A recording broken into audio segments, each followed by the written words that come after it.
This 1870 portrait of a mother and son seems gentle until you notice the boy's hair. At first look, it is a lovely image. A woman in silk, a child resting against her shoulder, the soft blur of a studio background behind them. It feels like love. It felt like love for more than 150 years, until one archivist could not stop looking at the top of that boy's head. Eleanor Vance had been cataloging photographs at a historical society in Richmond for 11 years.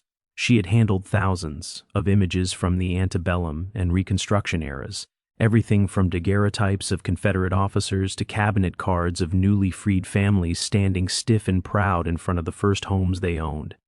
She knew what to expect from photographs of this time. She understood the poses, the props, the careful staging meant to show status and respectability. But the image she pulled from a donated estate collection in the spring of 2019 stopped her in a way nothing had in years. The photograph was a cabinet card, roughly 4 by 6 inches, mounted on thick cardstock with the photographer's name pressed in gold script along the bottom edge. The woman in the portrait looked to be in her early 30s, dressed in a dark silk gown with jet buttons running from collar to waist. Her hair was parted in the middle and pulled back in a style common in the early 1870s. She sat in a carved wooden chair, and her left arm circled a young boy standing beside her, leaning into the curve of her body. The boy appeared to be about 6 or 7 years old. His clothing was fine, a small velvet suit with a white lace collar, the kind of outfit a wealthy family might put on a beloved child for a special occasion. His skin was brown. His features suggested African ancestry, and his head leaned slightly toward the woman's shoulder in what first looked like a natural sign of affection. Eleanor had seen photographs like this before. Mixed-race families had always existed in American history, even when laws and customs made it dangerous to acknowledge them openly. She assumed this might be one of those images, a quiet record of a relationship that could not be spoken about at the time. But something about the boy's hair kept drawing her attention back. It was straight, not loosely curled or softly wavy, which could occur naturally in a child of mixed heritage. It was straight and flat, pressed close to his scalp in a way that looked uncomfortable, almost painful. Along the hairline above his left ear, Eleanor noticed a faint discoloration, possibly a chemical burn, or the trace of something worse. She leaned in closer, adjusting the angle of her magnifying lamp, and felt her stomach tighten. The hair did not look like it had grown that way. It looked forced. Eleanor Vance had spent more than a decade learning how to read photographs the way other people read books. She understood that every detail in a 19th century studio portrait was intentional. The backdrops, the furniture, the placement of hands and bodies, all of it was arranged to communicate something specific to the viewer. Wealth, morality, family harmony, respectability. Nothing was random. So when something in an image did not match the expected pattern, it usually meant there was a story the photograph was not telling openly. She had seen images where the troubling detail was a pair of manacles partly hidden behind a chair leg. She had seen portraits where a loyal servant standing behind a white family was positioned so that, on closer inspection, an iron collar could be seen around their neck. She had trained herself to look for what did not belong, the objects and choices that broke the careful performance of normal life. She had never seen anything quite like this boy's hair. She slid the cabinet card out of its protective sleeve and turned it over. On the back, written in faded pencil, was a name and a date. Adelaide Marsh with son, 1870. Below that, in a different handwriting, was a single word that had been partially rubbed away, but was still readable if held at the right angle. The word was Samuel. 2 names, mother and son, according to the note. But the erasing of Samuel's name, the clear effort to remove it, suggested that someone at some point had wanted to undo whatever claim this photograph made about their relationship. Eleanor placed the card on her work table and stared at it for a long time. She felt a familiar sense, one she had learned to trust, that this was not simply a portrait of a woman and her child. This was proof of something else, and if she did not follow it, whatever truth lay here would remain hidden. The photographer's stamp on the card read Whitmore and Company, Richmond. And Eleanor began her search there, pulling city directories from the 1860s and 1870s to trace the studio's past. She found it listed on Broad Street from 1858 to 1879, operated by a man named Thomas Whitmore, who advertised portraits of distinction for families of quality. The wording was typical for the time, meant to signal that the studio served wealthy white clients, but a deeper look into Whitmore's business records, donated to a university archive in the 1990s, revealed something more revealing. Whitmore had kept a separate ledger for what he called special commissions. These were portraits made for clients who did not want their names entered in the main appointment book. The entries were brief, usually just initials, dates, and occasional notes about payment. One entry from March 1870 caught Eleanor's eye. Am portrait with Ward, hair preparation required, extra fee. Ward, not son, and hair preparation. Eleanor felt the pieces beginning to fit together, though the image they formed was deeply unsettling. She reached out to a colleague at a university in Washington, a historian named Dr. Lorraine Okonkwo, who specialized in the post-emancipation period and the legal methods white families used to maintain control over black children after slavery officially ended. Dr. Okonkwo had spent years documenting the practice of apprenticing black children to their former enslavers, a system that allowed white families to keep black minors as unpaid labor under the claim of training and care. She'd also written about companion children, black children kept in white households not for work, but for company, dressed well and displayed as proof of the family's kindness. When Eleanor sent her a high-resolution scan of the photograph, Dr. Okonkwo replied within hours. She wrote that she had seen images like this before. The clothing, the pose, the closeness to the white woman all matched known patterns, but the hair made this case different.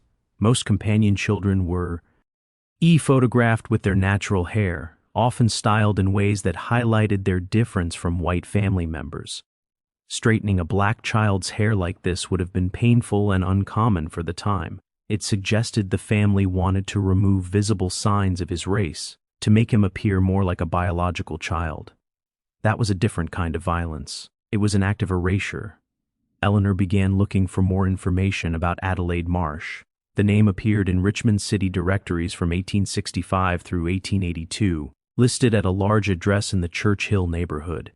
Census records from 1870 showed the household as Adelaide Marsh, age 32, listed as head of household, her widowed mother Margaret Marsh, age 58, and one servant, a black woman named Celia, age 45. No child was listed at all. This absence was not unusual for the era. Black children living in white households were often left out of official records or described with vague terms that hid their true status. But the lack of any child in a census taken the same year as the photograph raised troubling questions. If Samuel was Adelaide's son, legally or otherwise, why was he not counted? And if he was not her son, then who was he? Eleanor dug further into the Marsh family history.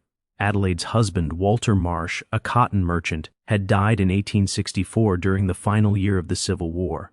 His will, filed with the Richmond Probate Court, provided for his wife and specifically listed all servants and their children held by the estate.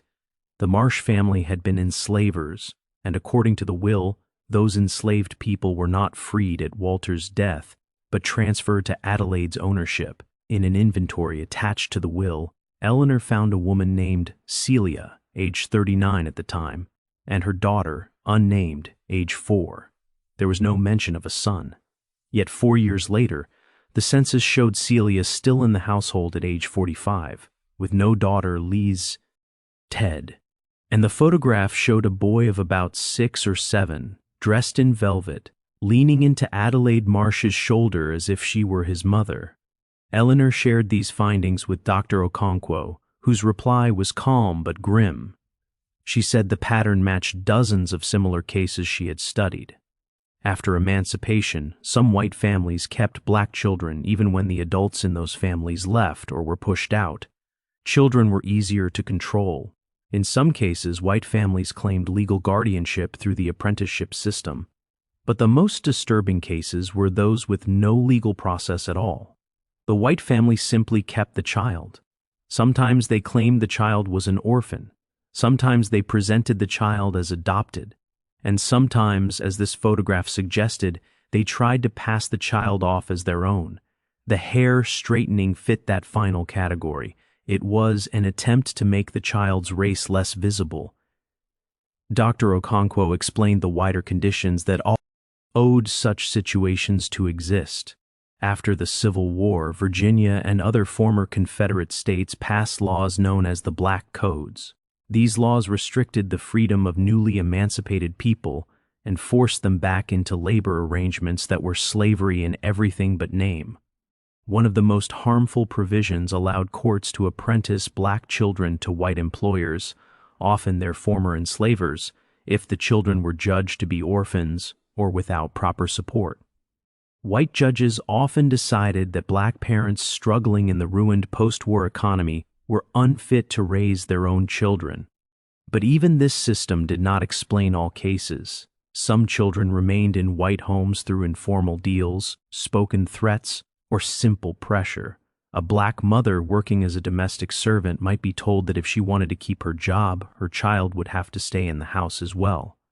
The child might be introduced to visitors as a ward, a companion, or something intentionally Uncle AR. The practice was so common it had its own terms: yard children, house children, pet children, words that made the situation sound gentle while hiding its deep cruelty. The hair is what makes this case especially disturbing, Dr. Okonkwo said during a follow-up call. Hair straightening for black people at that time was rare and extremely painful. The most common method used lye-based chemicals that could cause serious burns. For a child of 6 or 7 to endure that process again and again to keep his hair straight would have been traumatic. It suggests the family was not just keeping him as a companion or servant, but trying to turn him into something else. They were trying to undo who he was. Eleanor found herself returning to the photograph again and again, studying the boy's face for any sign of what he might have felt at that moment. His expression was hard to read. Long exposure times meant people had to remain still for several seconds, often leaving faces blank or tense. There was something in the tight set of his mouth that suggested discomfort, or perhaps something deeper. She wondered if his scalp was still burning from whatever chemical had been used. She wondered if he understood why he was dressed in velvet and posed beside this woman. She wondered if he remembered his mother, and whether his mother had any choice in letting him go. The next step led her to Richmond, to the church the Marsh family had attended. Eleanor made the trip in early summer, driving from her office in the Shenandoah Valley to meet the archivist at St. Paul's Episcopal Church, one of the oldest and wealthiest congregations in the city. The church stood prominently on Grace Street, its white steeple visible from blocks away. During the Civil War, Jefferson Davis had worshipped there, and the pews still bore small brass plaques with the names of families who had purchased them long ago. The Marsh name appeared on one plaque 3rd row from the front. The church had kept careful records of births, deaths, marriages, and baptisms going back to the 18th century. In the antebellum era, these records served 2 purposes. They documented the spiritual lives of white members, and they sometimes recorded the baptisms of enslaved people owned by the congregation. These entries were usually brief and often lacked surnames, listing only a first name, the owner's name, and the date. They were, in a sense, property records hidden inside religious books.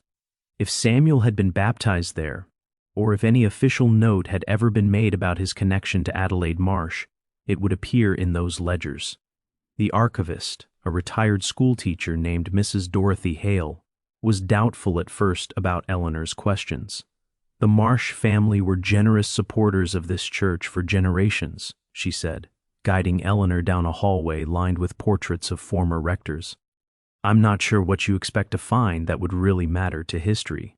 But when Eleanor showed her the photograph, Mrs. Hale's face changed. She studied it carefully for a long moment, then looked up with what seemed like recognition. "I've seen this boy before," she said softly. "Not in real life, of course.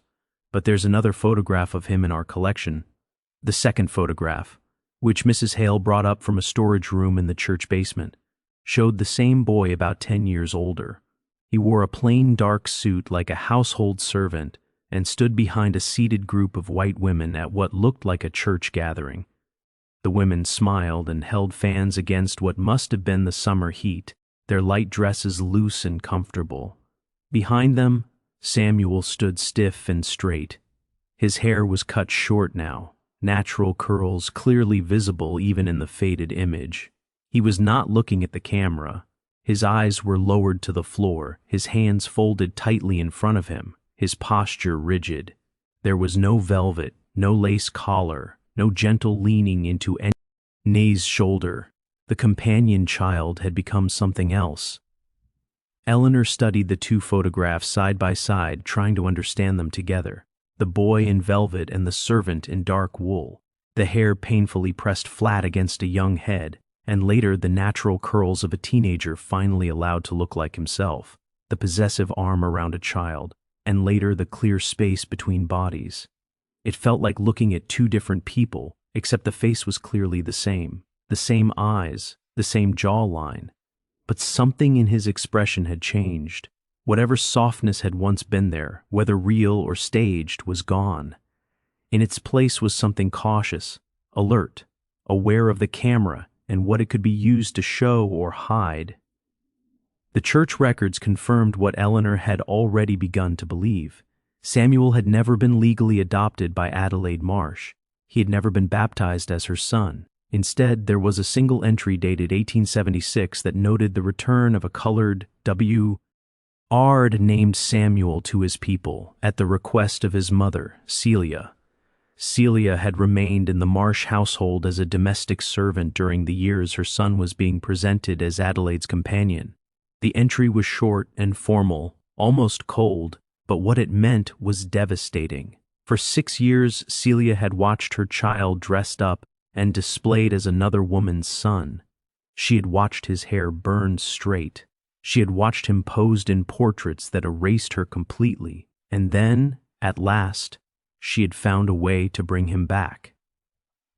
Dr. Okonkwo helped Eleanor locate records from a black church in Richmond that had been founded by formerly enslaved people in 1866. In its early days, it was known simply as the Colored Baptist Church of Richmond.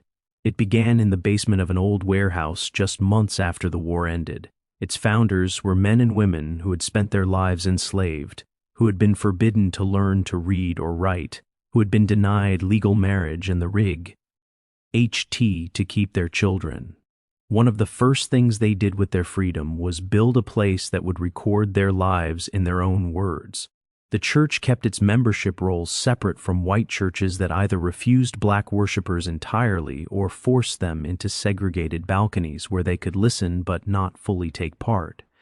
These rolls were more than lists of names. They recorded marriages that slavery had refused to recognize. They recorded the births of children who would not be sold away. They recorded deaths and honored lives, however short they were. And sometimes they recorded reunions. In those pages, Eleanor found Celia listed as a founding member, with a note stating that she had been reunited with her son Samuel in 1876. The wording mattered. It said reunited, not received or acquired or any of the terms white record keepers often used. Reunited meant a separation that had been wrong. It meant a bond that had always existed and was finally restored. It meant Celia had always been Samuel's mother, even during the years when a white woman dressed him in velvet and called him son. Another entry from 1879 recorded Samuel's marriage to a woman named Hannah. A third, dated 1882, noted the birth of their first child, a daughter named Eleanor. Learning that the boy in the photograph had survived, had reclaimed his life, had built a family beyond the Marsh household, brought both relief and new questions.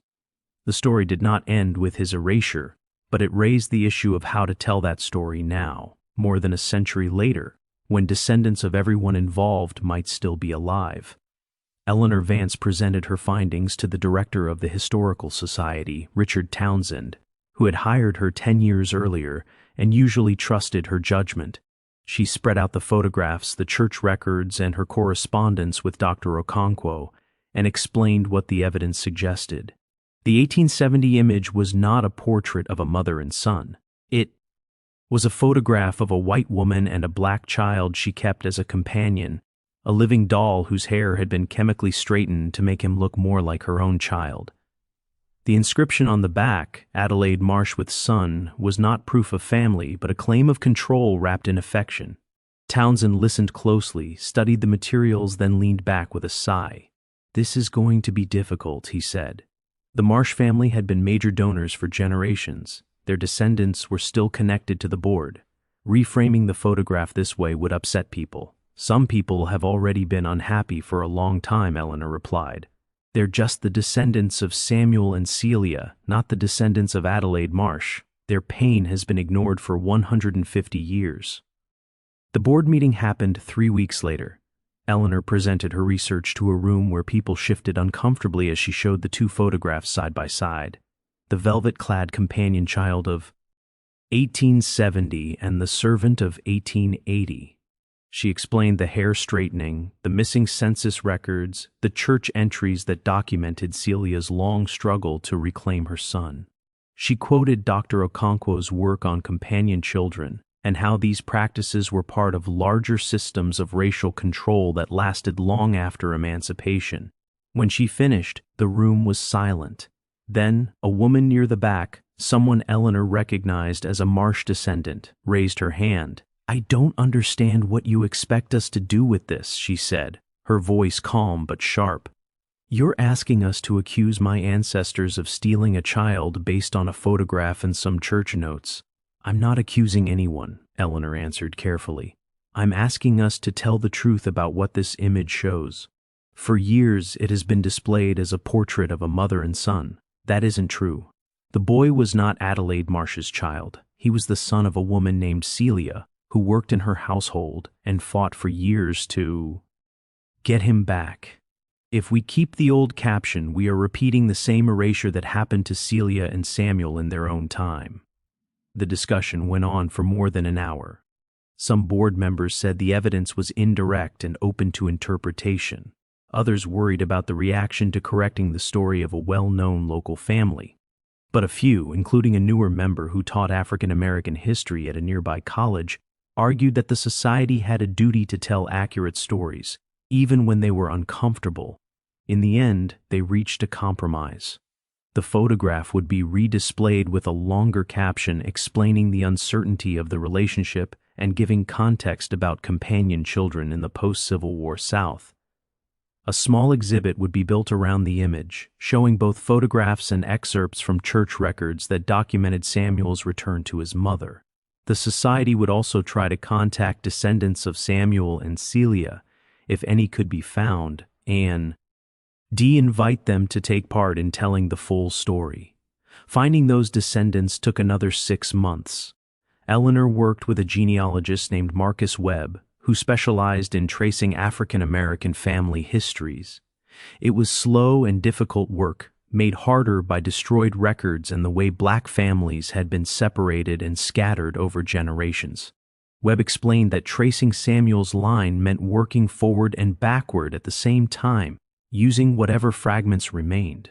Marriage records, death certificates, land deeds, school lists, church books from many congregations, since families often moved in search of work or safety. The task was complicated further by the Great Migration, when millions of black Americans left the South for northern and western cities in the early 20th century. Their descendants could be anywhere. Webb followed Samuel's son through census records to Baltimore in 1910, then to Philadelphia by 1920. After that, the trail became clearer. Samuel's granddaughter had married a steelworker named Holland. Their children stayed in Philadelphia. Eventually, Webb located Patricia Holland in the Germantown neighborhood, a retired nurse whose family Bible listed Hannah's husband, Samuel, with a note that read, "Born in bondage, stolen as a child, returned to his mother by the grace of God." Patricia Holland came to Richmond for the exhibit opening. She stood in front of the 1870 photograph for a long time, silent, her hand resting against the glass as if she could touch the boy inside. When she finally turned to Eleanor, tears were on her face, but she was smiling. "My grandmother used to talk about him," she said. She called him the stolen son. She said he never spoke about those years, but his mother Celia always said the white woman dressed him like a doll and burned his hair to make him look like something he wasn't. We thought it was just a family story. We never knew there was a photograph. The exhibit ran for 4 months and drew more visitors than any show the society had hosted before. Local newspapers covered it, and academic journals published articles about companion children using the Marsh photograph as a key example. Dr. Okonkwo gave a lecture to a packed audience, explaining how Samuel's experience fit into the wider pattern of white families, holding on to black children through legal and illegal means after emancipation. She showed images from Alabama, South Carolina, and Mississippi, all showing well-dressed black children posed beside white women who were not their mothers. The exhibit also led the society to re-examine its own collection. Staff began reviewing items, added decades earlier, with little context or misleading labels. They found photographs called "family servant" that showed children far too young to work. They found portraits labeled "nurse in charge," where the supposed nurse was barely older than the baby she held. They found images of black people with no names at all, described only as domestic scene or household group. Each item was now being researched, recontextualized, and, when possible, connected to descendants who might have their own stories.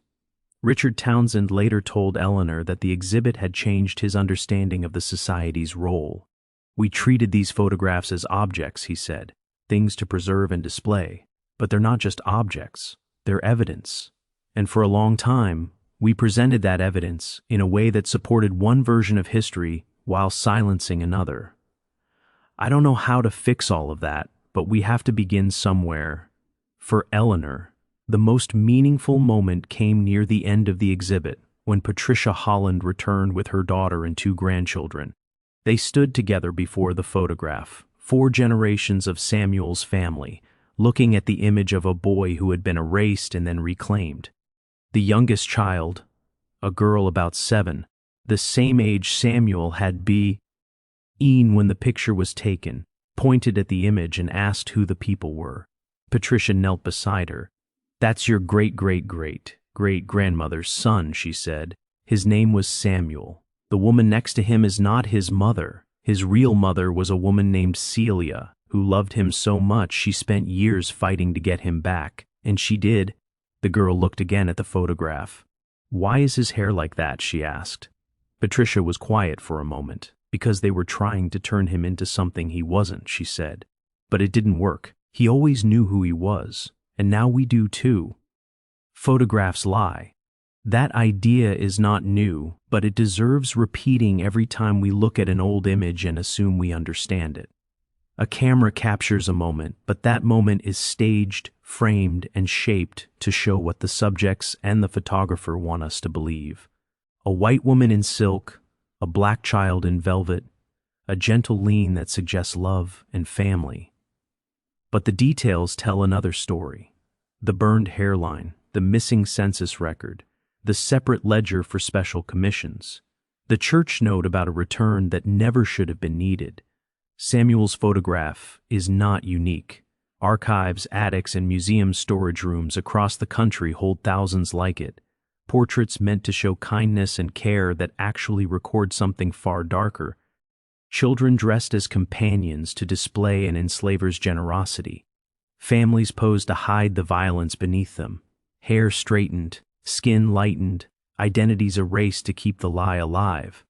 Every one of those photographs is a crime scene, and every one is also a record, if we learn how to read it, of people who survived. Samuel survived. Celia survived. Their descendants survived and carried the story forward even when the image tried to erase it.